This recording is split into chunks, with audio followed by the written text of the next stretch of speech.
A very good afternoon to all of you. This is Dr. V. Hari Prasad, working as a lecturer in computer engineering, Government Polytechnic, Produttur. So today I am handling the concepts of dynamic data structures. A data structure is nothing but it is a collection of data operations are associated. If you can take a human personality, in a human body there are a lot of organs. Every organ is having its specific functionality.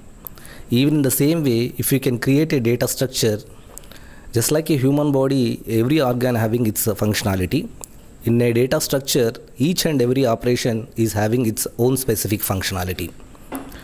The data structures, if you can take, it can be classified into primitive and secondary, whereas the primitive are the standard data structures which cannot be extended, whereas the secondary data structures are based on the primary data structures.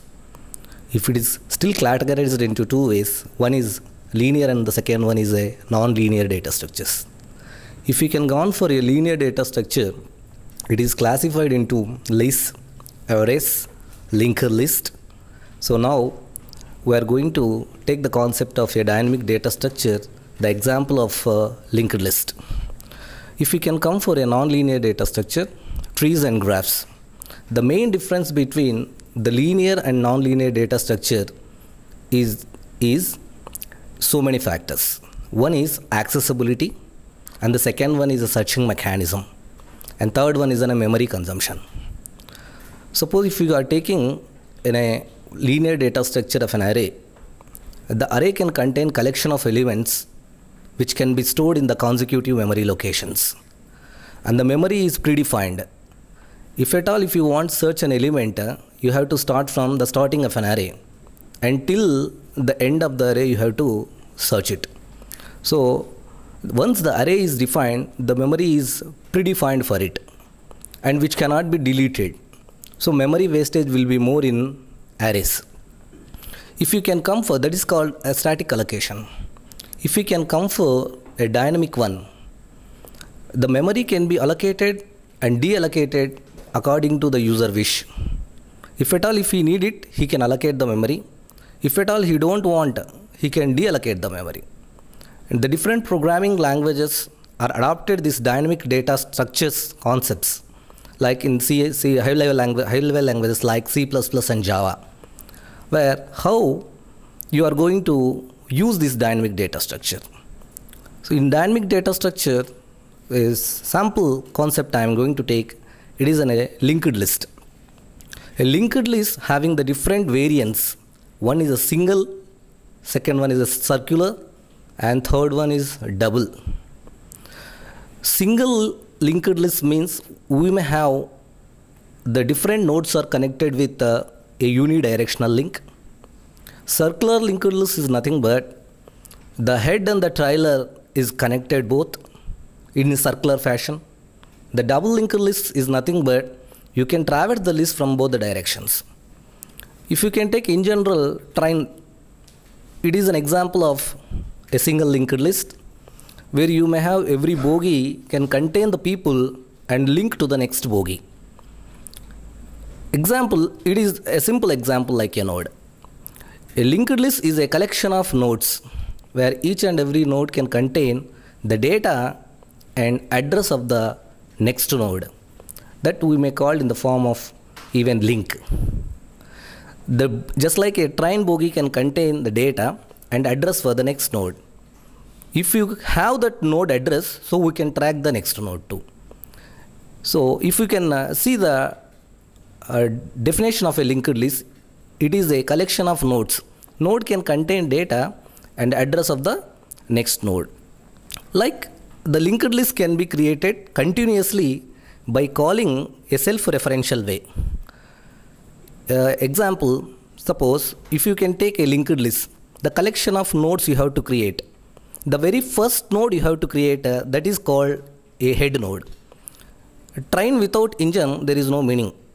If engine is there, so you can add the number of bogies to that. That is called insertion operation. It is the user wish that where you are going to add the bogie to the train. Even in the same way, in a linked list, it is the user wish that wherever he wants to add the node, he can add it. It is also one type of operation of a linked list. Just like it is very similar to a train system.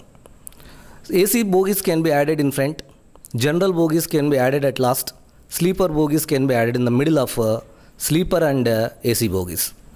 In the same way, linked lists also have, after creation, there is an operation of insertion. It is the user wish that where he can add the nodes either in front or in the middle or else in the last. Third operation, if the peoples are not there and the people train is fully empty, then we can delete the node. Even in train it is possible. How we are going to delete? Just we can delete the bogie and the link can be given to the succeeded bogie and the train can carry as it is. You can delete engine, you can't delete. If engine can be deleted, there is no meaning for it. Even in the same way, in a linked list also, the head node cannot be deleted. The successor nodes can be deleted by removing the link of that.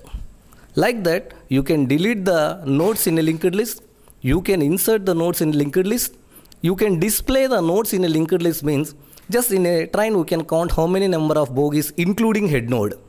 That is called the display operation of a linked list.